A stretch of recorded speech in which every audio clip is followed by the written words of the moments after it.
नमस्कार, good evening. Money गुरु में आपका स्वागत है। आज चर्चा सेविंग्स पर होगी। हमेशा हमारी कोशिश रहती है मनी गुरु में कि आपका मुनाफा बड़ा कर सकें, लेकिन आज हम बात करेंगे कि कैसे MNCs के जरिए आप SIP करके मुनाफा बढ़ा सकते हैं।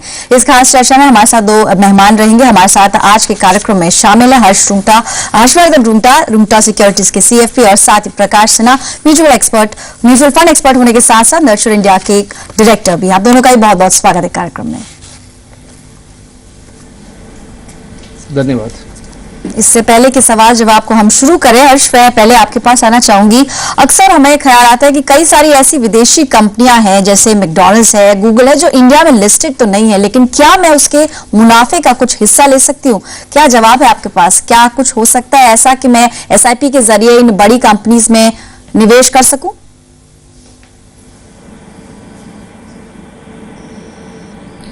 एब्सोल्युटली पल्लवी, अगर आप या कोई भी निवेशक अगर ऐसे कोई कंपनीज में निवेश करना चाहता है जो इंडिया के बाहर लिस्टेड हैं, आज की तारीख में ऐसे ऑप्शंस अवेलेबल हैं जिसका वो फायदा उठा सकते हैं। उदाहरण के तौर पे आपके पास कई म्यूचुअल फंड की स्कीम्स हैं जो इंटरनेशनल फंड्स लॉन्च करती हैं। वो इस प्रकार होती हैं कि वो पैसा आपको इंडियन रुपीज में इंडिया में ही कलेक्ट करती हैं। आपको जो रेगुलर KYC नॉर्म्स हैं वो फुलफिल करने हैं। कोई स्पेशल RBI की परमिशन वगैरह कुछ भी जरूरत नहीं है, क्योंकि आप एक इंडियन रुपीज में इंडियन फंड को पैसा दे रहे हैं। वो फंड पैसा लेने के बाद वो आपके US काउंटर पार्ट्स या कोई भी दूसरी कंट्री के फंड में निवेश करता है। तो it's just a feeder fund. So आज की तारीख में अगर निवेशक करना चाहे तो ये डेफिनेटली वो एक ऑप्शन एक्सरसाइज कर सकते हैं। इसके कई फायदे हैं। अगर हम 2-3 फायदे अगर देखें, एक है कि आपको एक ज्योग्राफिकल डाइवर्सिफिकेशन मिल रहा है। पैसे आप जो हमेशा इंडिया में निवेश करते थे, अब आपके पैसे एक इंटरनेशनल मार्केट्स में निवेश हो सकते हैं जो डेवलप मार्केट्स हैं। हम अगर आप इमर्जिंग मार्केट्स में करना चाहते हैं तो इंडिया में आप डेफिनेटली बने रह सकते हैं, लेकिन थोड़ा एक्सपोजर आपके पोर्टफोलियो करीबन 10% एक्सपोजर आपको इंटरनेशनल मार्केट्स में लेना चाहिए जो अनरिलेटेड है, कोरिलेटेड नहीं है इंडियन मार्केट के साथ। US एक एग्जाम्पल है। आप जब ऐसे फंड्स में निवेश करते हैं आपको एक डॉलर के एक्सपोजर भी मिलता है। सो अगर डॉलर बढ़ता है तो आपको उसका भी मुनाफा आपके इन्वेस्टमेंट्स में दिखेगा। तीसरा एडवांटेज ये है कि कई सेक्टर्स हैं, आपने कंपनीज के नाम लिए थे जो इंडिया में लिस्टेड नहीं है लेकिन ग्लोबल MNCs हैं, उनके कंज्यूमर्स इंडिया में भी हैं। लेकिन अगर हम ऐसे सेक्टर्स देखें, एरोस्पेस है, एरोनॉटिक्स है, ये जो स्पेस है, ये जो सेक्टर है, ये पूरा ही लिस्टेड ही नहीं है। तो आपको अगर ऐसे कोई सेक्टर में आपको ग्रोथ दिखती है और आप इन्वेस्टमेंट करना चाहते हैं, आपके पास इंटरनेशनल फंड्स में डेफिनेटली एक ऑप्शन है जो आप चूज कर सकते हैं। फंड के नाम भी मैं आपको बता सकता हूं। Franklin India feeder Franklin US opportunities fund, ये एक फंड है जो फ्रैंकलिन US अपॉर्चुनिटीज फंड में निवेश करता है। ICICI प्रूडेंशियल का एक फंड है US ब्लू चिप फंड। अगर आप ETF के जरिए करना चाहते हैं तो मोतीलाल ओसवाल NASDAQ 100, ये भी फंड है जिसमें आप चूज करके आप इन्वेस्ट इंडिया में बैठे कर सकते हैं।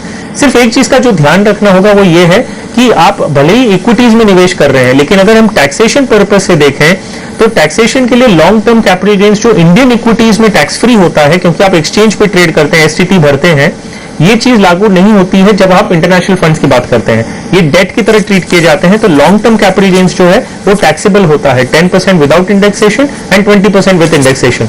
खाली हमारे साथ प्रकाश सिन्हा भी हैं जो काफी क्लोजली म्यूचुअल फंड इंडस्ट्री को ट्रैक करते आए हैं कई समय से और फिलहाल नर्चर इंडिया के साथ जुड़े हुए हैं। प्रकाश, आप हर्षवर्धन की बात से एक हद तक सहमत है और साथ ही अगर US फंड्स की यहाँ पर बात हो रही है, कई सारे और भी डेवलप्ड कंट्रीज है जिनके फंड्स इंडिया में हैं, यानी कि हम बगैर उन कंपनीज में जो नॉन लिस्टेड कंपनीज है उनमें भी हम कुछ मुनाफा कमा सकते हैं। SIP एक अच्छा ऑप्शन है, हमेशा ही हम डिस्कस करते हैं मनी गुरु पर। आपकी यह राय है ग्लोबल फंड्स को लेकर? और फिलहाल डॉलर में जो मजबूती रही उसमें अगर रिटर्न्स की बात करें तो जिन फंड्स के नाम अभी हर्षवर्धन ने लिए हैं, जैसे इन्होंने ICICI focused US blue chip fund का नाम लिया था और उसके रिटर्न्स अगर हम देख पा रहे हैं तो पिछले एक साल के अंदर ही इसने 40% का रिटर्न शो किया। इसके अलावा जो दूसरा फ्रैंकलिन इंडिया का भी इन्होंने एक फंड बताया, क्योंकि इन फंड्स को ज्यादा समय अभी लॉन्च पे नहीं हुआ है, इसलिए हम पिछले एक साल का रिटर्न देख पा रहे हैं इसमें। और feeder Franklin US opportunities fund ने भी काफी बेहतर प्रदर्शन दिखाया है। पिछले एक साल के अंदर इसने करीब 49% रिटर्न दिया, यानी 50% अगर मेरा मुनाफा हो जाए या फिर कह सकते हैं कि 50% का रिटर्न मुझे मिल जाए तो इससे बेहतर तो कुछ हो ही नहीं सकता। लेकिन क्या इसके पीछे कुछ प्रॉस एंड कॉन्स जैसे हम कहते हैं, इसके पीछे कुछ फ्लिप भी है, कुछ एक ऐसी नेगेटिव बात भी है? किन चीजों का ख्याल रखना पड़ेगा अगर ग्लोबल फंड्स की हम निवेश करने की सोच रहे हैं? प्रकाश, देखिए, वो फ्लिप साइड है वो एक तो है कि एक करेंसी रिस्क इसके अंदर सबसे बड़ा बहुत ही है कि अगर आपका दो चीज होता है, एक तो आप दूसरे देश में आपका पैसा इन्वेस्ट हो रहा है और उस कंट्री की अगर कुछ इकोनॉमिक हालात अगर बिगड़ जाते हैं या कोई भी, या पॉलिटिकल रीजन से या कोई रीजन से, तो उसकी एक इम्पैक्ट आएगी जो आपको पता नहीं है। और दूसरी जो एक होती है वो करेंसी रिस्क की होती है, जैसा कि आज हम ये यूएस में जो फंड है आज वो अच्छी रिटर्न दे रही है, तो उसके पीछे एक बहुत बड़ा वजह है कि आज आपको डॉलर स्ट्रांग हो गया है। तो ये दो चीजें होती है, तो ये it's a double edge sword मैं कहूंगा, फायदा भी आपको पहुंचा सकता है और नुकसान भी पहुंचा सकता है। लेकिन जैसा हर्षवर्धन बता रहे थे कि आपको एक्सपोजर लेना चाहिए, उसकी देखिए सबसे बड़ी वजह क्या है कि अगर आप पिछले 5 साल 10 साल के अंदर अगर आप देखें और आने वाले समय में भी अगर आप देखें, तो जो भारतीय बाजार है या भारतीय जो इंडस्ट्री है वो ग्लोबली कॉम्पिटिटिव होता जा रहा है। बाहर की इंडस्ट्रीज हमारे यहाँ आ रही है, हम बाहर जा रहे हैं, तो हमें इसका फायदा उठाना चाहिए। एक दूसरी चीज, चूंकि हमारी जो इकोनॉमी काफी इंटीग्रेटेड हो गई है वर्ल्ड इकोनॉमी से, तो इंटरेस्ट रेट मूवमेंट में भी इसका एक इंपैक्ट आता है। तो आज आप बोल नहीं सकते हैं कि हम सिर्फ डोमेस्टिक इन्वेस्ट करके ही इसका फायदा उठाएंगे। आपके पोर्टफोलियो में 5 से 10% मेरे ख्याल से ग्लोबल एक्सपोजर भी होना ही चाहिए। चलिए, यानी कि कुछ हिस्सा आप अपने पोर्टफोलियो का बना सकते हैं यूएस फंड्स के साथ भी। कई सारे फायदे हमें यहाँ पर हर्षवर्धन ने बताया और साथ ही प्रकाश ने वार्न भी किया किन चीजों का ख्याल रखना होगा, यानी कि आपको ब्लाइंडली किसी भी फंड को फॉलो नहीं करना और सिर्फ रिटर्न्स नहीं देखने। जैसे आपने बोला था कि इन 2 पर्टिकुलर फंड्स की अगर हमने फिलहाल बात की तो 40 से 50% तक का रिटर्न आपको विद इन 1 ईयर मिला है, लेकिन इसकी क्या कारण है वो भी हमारे एक्सपर्ट्स ने बताने की कोशिश करी है। चलिए, फिलहाल आप कुछ दर्शकों से बातचीत करते हैं। हमारे साथ फोन लाइन पर मौजूद है अगले दर्शक, उनसे बात करेंगे। हमारे साथ मनोज कुमार है राजस्थान से। नमस्कार मनोज, पूछिए क्या सवाल है एक्सपर्ट से। नमस्कार मैडम। बताइए सर, क्या सवाल पूछना चाह रहे हैं आप? मैडम मेरा ये सवाल था कि जो म्यूचुअल फंड है मैडम जी, इसमें मैडम कैसे इन्वेस्ट किया जाता है मैडम, और क्या इसका बेनिफिट है मतलब में? आप फर्स्ट टाइम लगता है निवेश कर रहे हैं? यस मैडम, बेसिक मैं जानना चाहता हूँ मैडम थोड़ा। चलिए, आप बने रहिए फोन लाइन पर, दोनों ही एक्सपर्ट है, आपको कुछ फंड्स भी बताएंगे और साथ ही अगर 15 साल के लिए आप करना चाह रहे हैं, लंबी अवधि अच्छा तरीका हो सकता है एसआईपी, जिसके थ्रू आप अपना एक रिटर्न कमा सकते हैं। प्रकाश, क्या आप इनको सजेस्ट करेंगे? 15 साल अच्छा खासा नजरिया है और एज भी काफी कम है मनोज की, 25 साल। कहां पर लगाएंगे 2000 रुपए? देखिए, सबसे पहले इन्होंने म्यूचुअल फंड में इन्वेस्ट करने की एक जो इच्छा जाहिर की है उसके लिए मैं इनको बधाई दूंगा। बहुत जरूरी है कि आप जो भी पैसा निवेश करते हैं वो कहीं ना कहीं आप किसी न किसी अपने लाइफ स्टेज में यूज करते हैं, तो आपको उस पैसे का जो भी है आप इन्वेस्टमेंट करते हैं एक टाइम होराइजन आपको लेके चलना पड़ेगा और कोई लक्ष्य होती है जरूर, जिसको हम फाइनेंशियल गोल कहते हैं। तो जब आप इन्वेस्ट करते हैं तो वो फाइनेंशियल गोल आपकी नजर में होनी चाहिए। क्योंकि इनकी उम्र अभी बहुत कम है, मेरे ख्याल से इनकी फाइनेंशियल गोल 5 साल से ज्यादा की होंगी, तो जाहिर तौर पे इनके लिए इक्विटी फंड बेस्ट है। शुरुआत ही कर सकते हैं लार्ज कैप फंड से। इक्विटी इसलिए क्योंकि इक्विटी डेट के मुकाबले में लंबे अवधि में आपको ज्यादा अच्छा रिटर्न देता है। लार्ज कैप में इसलिए सुझाव दूंगा क्योंकि लार्ज कैप कम वोलाटाइल होता है और चूंकि वो प्रूवन फंड्स, प्रूवन बिजनेसेस में उसके पैसे इन्वेस्ट होते हैं, तो वहां पे रिटर्न की संभावनाएं ज्यादा अच्छी होती है। और एसआईपी के थ्रू कि आप इन्वेस्ट कीजिए। लेकिन जो सबसे जरूरी बात है कि आपने एक बार अगर फैसला कर लिया इन्वेस्ट करने का, तो प्लीज हर दिन आप अपने एनएवी या रिटर्न को न चेक करें। आपने लंबे अवधि के लिए रखा है, विश्वास रखिए, अच्छे फंड में इन्वेस्ट कीजिए और अपने पैसे को ग्रो करने दीजिए। चलिए जी, हर्षवर्धन आप कुछ फंड्स बता दीजिए। इनको मनोज जानना चाह रहे थे, पहली बार निवेश कर रहा हूं तो कुछ ज्यादा रिस्क, वैसे कह रहे थे कि मैं नहीं लेना चाहता, लेकिन क्योंकि फर्स्ट टाइम निवेशक है, क्या कुछ बैलेंस फंड अगर चुनेंगे ठीक रहेगा इनके लिए?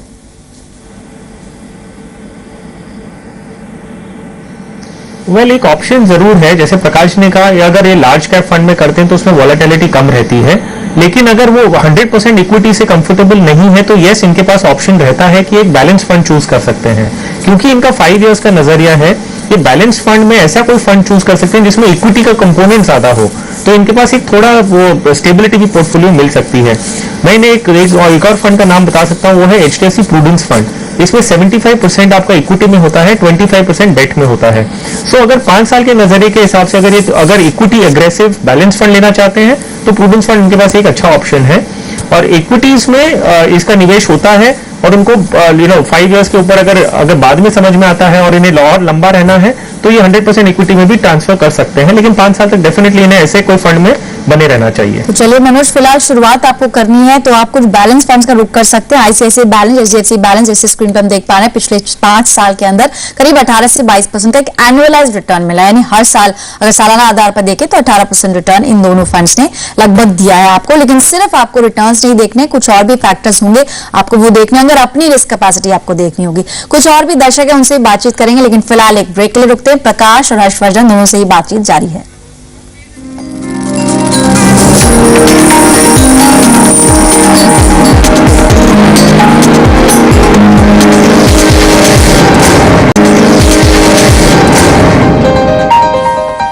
Welcome back. चर्चा आज सेविंग्स पर, यानी कैसे आप अपने निवेश से रिटर्न पा सकते हैं और साथ ही कहां पर लगाना है आपको अपना हार्ड अर्न मनी, वो भी हम बात कर रहे हैं। हमारे साथ दो मेहमान हैं, हर्षवर्धन और साथ ही प्रकाश, दोनों से ही चर्चा जारी है। चलिए एक बार आपको बता दें कैसे आप अपने सवाल हमारे एक्सपर्ट्स तक पहुंचा सकते हैं, यानी कि तरीका बेहद आसान है। moneyguru@zeenetwork.com पर आपको अपने सवाल लिखकर भेजने हैं। साथ ही आप SMS भी कर सकते हैं। सेव हमारा कोड है, सेव लिखकर अपना नाम लिखकर अपना सवाल 57575 पर भेज सकते हैं।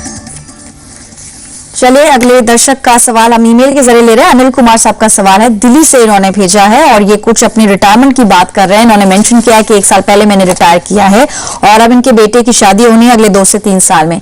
इन्होंने अभी तक जितना भी निवेश किया था सब FDs में था, करीब 30 लाख की रकम है। इसको कहाँ लगाएं ताकि टैक्स फ्री इनकम मिल पाए? प्रकाश बताइए इनको कहां पर ये अपना पैसा लगा सकते हैं? टाइम फ्रेम काफी कम है, आपको क्या लगता है कहां पर ये इस तरह से पैसा बचा सकते हैं? देखिए, जो टैक्स फ्री की बात कर रहे हैं तो ये मेरे ख्याल से जो रिटर्न की बात कर रहे हैं तो वहां पर अब जो सबसे ज्यादा टैक्स एडवांटेज जो होते हैं वो आपको इक्विटी ही देती है, जहां पे आपको डिविडेंड टैक्स फ्री होती है और आपको लॉन्ग टर्म कैपिटल गेन जो कि आपको 1 साल से ज्यादा की अवधि का जो इन्वेस्टमेंट होता है दोनों होता है। लेकिन ये चूंकि ये बता रहे हैं कि 2 से 3 साल तक का इन्वेस्टमेंट है तो यहां पर 2 से 3 साल वाली अवधि के अंदर इक्विटी के अंदर रिस्क थोड़ा ज्यादा होता है, तो ये इसके हिसाब से एक थोड़ी सी इनको बैलेंस करनी पड़ेगी। और मेरे हिसाब से मेरा सुझाव ये होगा कि चूंकि इन्होंने ऑलरेडी FD में 30 लाख रुपए इन्वेस्ट कर रखे हैं और अगर ये उपयोग करते हैं तो शायद ये अपनी अवधि को थोड़ा ज्यादा भी बढ़ा सकते हैं। और अगर सिर्फ इसी पैसे को अगर इन्होंने उपयोग करना है अपने बच्चे के शादी में तो ये मैं इनको बोलूंगा थोड़ा सा बैलेंस फंड में ये पैसा डालें और कुछ पैसा ये डाल सकते हैं या तो प्योर इक्विटी में या कुछ प्योर डेट में या कुछ एक बैलेंस फंड में डाल सकते हैं, जहां पे 2 तरह की बैलेंस फंड ले सकते हैं, डेट ओरिएंटेड भी ले सकते हैं और इक्विटी ओरिएंटेड भी ले सकते हैं। तो इक्विटी ओरिएंटेड में इनको ये वो टैक्स एडवांटेज मिल जाएगा और डेट ओरिएंटेड वाले में थोड़ा सा पैसा इनका सेफ रहेगा। तो मेरे ख्याल से इनके लिए स्ट्रैटेजी यही सही रहेगी। हर्ष, आप अग्री करेंगे क्योंकि सीनियर सिटीजन है, कुछ और ऑप्शंस भी मार्केट में अवेलेबल हैं, कुछ टैक्स फ्री बॉन्ड्स भी आए थे, क्या उसकी तरफ रुख करना ठीक रहेगा इनके लिए?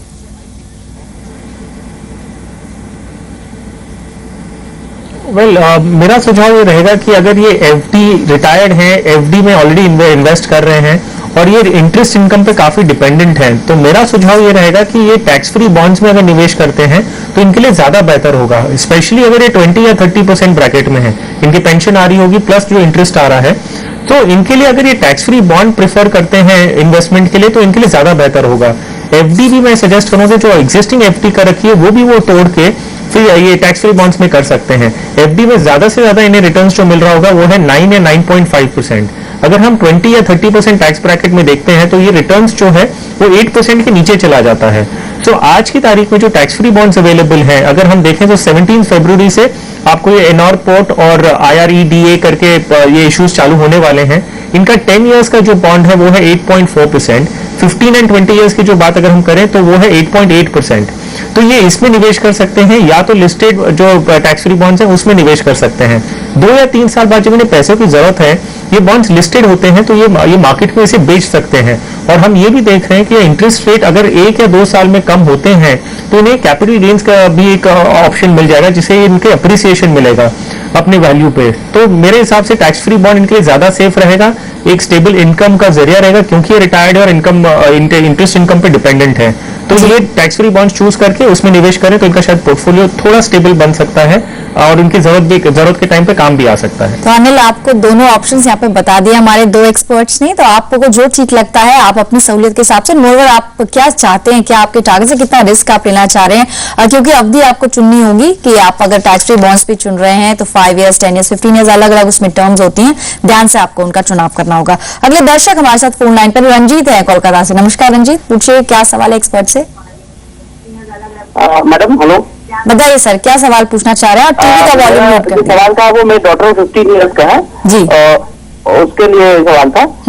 तो मेरा जवाब ऑलरेडी उन्होंने दे दिया है, जो कि मनोज जी का पहला सवाल था। अच्छा, आपने अभी कौन से फंड में किया हुआ है निवेश? अभी मैं डिस्कवरी फंड ICICI में किया हूँ, लेकिन मुझे कुछ अदर फंड बताइए जहाँ पे मुझे ज्यादा एक्सपोजर इक्विटी में मिले। मिड कैप, स्मॉल कैप और लार्ज कैप, तीनों में होना चाहिए मैडम, लंबे समय के लिए करना चाहते हैं। रिटर्न मिल सके। मैं अभी वेट कर सकता हूँ, मेरा 30 एज है। ओके, मैं ऑलरेडी और बहुत सारे म्यूचुअल फंड में किया भी हूँ, तो मुझे सर से ये पूछना कि मुझे तीनों में एक्सपोजर चाहिए। ऑलराइट, ठीक है। आपने बताया 30 इयर्स आपकी एज है और लंबी अवधि का ही आप मान के चल रहे हैं क्योंकि बच्चे के लिए निवेश करना है। एक चीज मैं आपसे जानना चाह रही हूँ, जो आपने फंड चुना हुआ है ऑलरेडी ICICI डिस्कवरी, उसके रिटर्न्स आपको ठीक लग रहे हैं?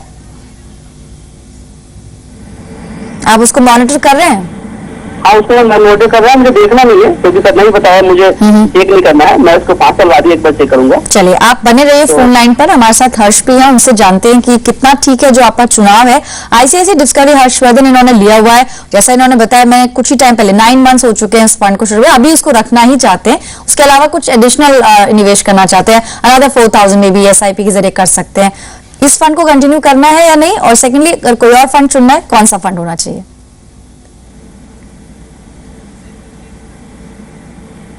रंजीत जी ने से एकदम क्लियरली बताया है कि उन्हें एक ऐसा फंड चाहिए जिसमें large, mid and small cap सभी तरह के हों। तो हम अगर उसे ध्यान में रखते हुए एक पोर्टफोलियो बनाने की कोशिश करें तो हम एक मल्टी कैप फंड का सजेशन दे सकते हैं। लेकिन मैं सिर्फ एक स्टेप उनके पीछे लेना चाहूंगा। उन्होंने बताया कि उनकी जो डॉटर है वो 8 मंथ्स की है और उन्हें 15 ईयर्स के लिए इन्वेस्ट करना है।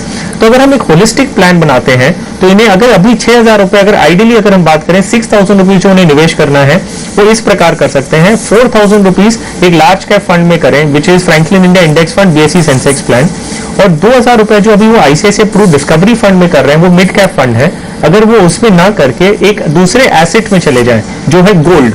आप ये सिस्टमैटिकली अगर गोल्ड इकट्ठा करते हैं फॉर नेक्स्ट 15 या 20 इयर्स, आपकी वो डॉटर की शादी के टाइम काम आ सकता है, आपको एक्चुअल एंड यूसेज के लिए होगा वो काम।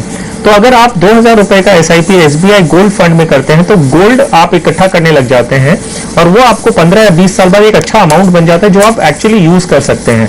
अगर आपको एक जनरली डाइवर्सिफाइड इक्विटी फंड में करना है जिसमें आपका मिड एंड स्मॉल कैप सब है, तो HDFC इक्विटी फंड एक अच्छा फंड है जो आप कंसिडर कर सकते हैं, और उसमें निवेश आप करते हैं तो वो एक इक्विटी की तरह ट्रीट होता है जो आपको लॉन्ग टर्म में रिटर्न देगा। शॉर्ट टर्म में ये खुद ही बता रहे हैं कि ट्रैक नहीं करना चाहते, which is a good thing. तो लॉन्ग टर्म के लिए HDFC इक्विटी फंड भी एक फंड है जो एक्सक्लूसिव इक्विटी के लिए यूज कर सकते हैं। प्रकाश, जैसे इंडेक्स फंड्स की ये बात कर रहे थे आप, हर्ष की बात से किस हद तक सहमत है? क्योंकि ये तो फैक्ट है कि जब रैली आएगी तो काफी फायदा भी होगा, लेकिन क्योंकि इनका नजरिया काफी लंबी अवधि का, ये कोई 4-5 साल नहीं बल्कि 15 साल के हिसाब से प्लान करना चाहते हैं। ऐसे में over the period of 15 years अगर कुछ मार्केट में जो भी उतार चढ़ाव रहेंगे, क्या इंडेक्स फंड का चुनाव सही रहेगा या नहीं? और रंजीत ने ऑलरेडी जो डिस्कवरी फंड लिया हुआ है वो ठीक है आपकी नजर से? देखिए, डिस्कवरी फंड के बारे में एक चीज जानना बहुत जरूरी है कि ये स्मॉल और मिड कैप फंड है, और ये बहुत अच्छी बात है कि ये अपनी फंड की परफॉर्मेंस को ट्रैक नहीं कर रहे हैं और एक लंबी अवधि का और एक लंबे लक्ष्य के साथ ये इन्होंने इन्वेस्टमेंट कर रखा है। लेकिन मैं एक चीज जो इनको बोलना चाहूंगा कि आपके पास जो मिड और स्मॉल कैप का जो एक्सपोजर आपको टोटल पोर्टफोलियो में लिमिटेड होना चाहिए।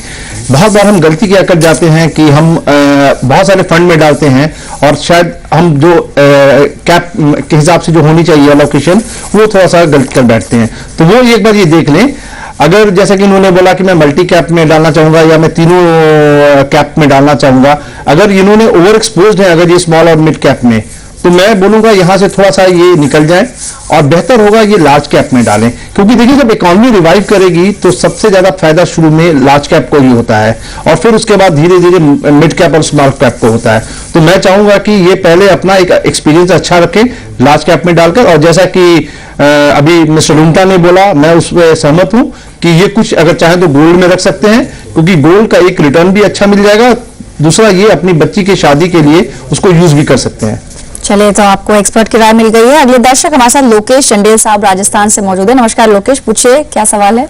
मैडम, मेरे ईएलएसएस में दो स्कीम है। एक तो डीएसपी ब्लैक रॉक से जो एसआईपी चल रहा है मेरा, और लमसम में आईसीआईसी प्रोटेक्शन टैक्स प्लान में इन्वेस्ट कर रहा हूँ। तो इससे और भी जो अच्छे प्लान हो तो प्लीज आप थोड़ा हमें गाइड कीजिएगा, क्योंकि राजीव गांधी सेविंग स्कीम में जो बताया है, लेकिन उसमें 50,000 रुपए जमा कराने पे 25,000 रुपए का बेनिफिट मिलता है, और इसमें हम डायरेक्ट हम जमा कराए तो पूरा का पूरा बेनिफिट, टैक्स बेनिफिट मिलता है। तो ईएलएसएस में और भी कोई अच्छी स्कीम है जिसमें हमें जिनका जो पोर्टफोलियो जिनका अच्छा है, तो वो हमें थोड़ा गाइड कीजिएगा प्लीज। चलिए लोकेश, आप बने रहिए फोन लाइन पर। ऑलरेडी 2 फंड्स पे आप निवेशित है। हर्ष, आपको इन 2 फंड्स का चुनाव कैसा लगता है?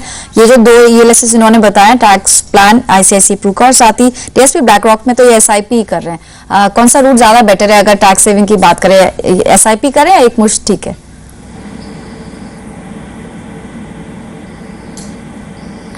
वेल, अगर इन्हें टैक्स अभी फरवरी में बचाना है ये फाइनेंशियल ईयर में, तो इन्हें लमसम ही करना होगा, क्योंकि एसआईपी इनके 1 साल के ऊपर अगर देखें तो 2 महीने ही ये फाइनेंशियल ईयर में होंगे, तो इन्हें अभी तो लमसम ही करना होगा। नेक्स्ट ईयर अप्रैल से ये एसआईपी जरूर करना शुरू कर सकते हैं, जिससे इन्हें साल भर में जो एवरेज है रुपी कॉस्ट एवरेजिंग का फायदा मिलेगा। जहां तक स्कीम्स की बात है, आईसीआईसीआई अप्रूव टैक्स प्लान एक अच्छा प्लान है, आप वो डेफिनेटली कंटिन्यू कर सकते हैं। डीएसपी का परफॉर्मेंस भी ठीक है, लेकिन मैं एक और फंड उनके नाम दूंगा, वो है Canara Robeco equity tax saver. ये फंड का परफॉर्मेंस अगर हम डिफरेंट टाइम पीरियड्स में देखें, काफी स्टेबल रहा है और अच्छा रहा है, तो ये अपने पोर्टफोलियो में इंक्लूड कर सकते हैं।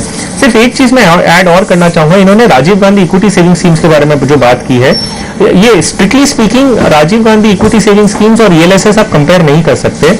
आरजीईएसएस जो है वो 1 लाख की जो लिमिट है उसके ऊपर आपको एडिशनल बेनिफिट दिया जा रहा है, ओनली टू दोज इन्वेस्टर्स जो नए हैं इक्विटी के लिए, जो नवंबर 2012 के पहले उन्होंने अगर कभी भी इक्विटी में निवेश नहीं किया होगा, उन्हीं के लिए है। 1 लाख की लिमिट आप ईएलएसएस में कंप्लीट कर सकते हैं अंडर सेक्शन 80C, और उसके बाद आपके पास 50,000 का और ऑप्शन मिलता है। तो इन्हें स्ट्रिक्टली कंपेयर नहीं करें, 1 लाख की लिमिट पूरी हो जाए और इन्हें अगर और टैक्स बचाना है, तब वो अगर वो क्वालिफाई करते हैं तो Rajiv Gandhi equity saving scheme में भी कर सकते हैं निवेश।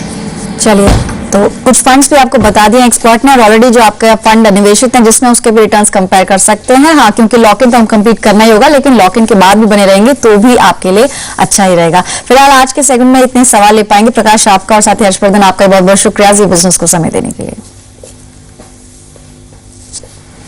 धन्यवाद। तो चलिए मनी गुरु को यहीं समाप्त करते हैं, लेकिन आप देखते रहिए जी बिजनेस।